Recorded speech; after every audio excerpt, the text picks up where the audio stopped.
صحیح بخاری حدیث نمبر 59۔ ایک بار آن حضرت صلی اللہ علیہ وسلم لوگوں میں بیٹھے ہوئے ان سے باتیں کر رہے تھے۔ اتنے میں ایک دیہاتی آپ کے پاس آیا اور پوچھنے لگا کہ قیامت کب آئے گی۔ آپ صلی اللہ علیہ وسلم اپنی گفتگو میں مصروف رہے۔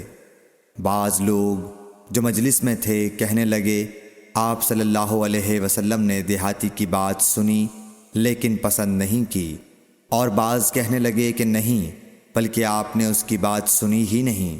جب آپ اپنی باتیں پوری کر چکے تو میں سمجھتا ہوں کہ آپ صلی اللہ علیہ وسلم نے یوں فرمایا، وہ قیامت کے بارے میں پوچھنے والا کہاں گیا؟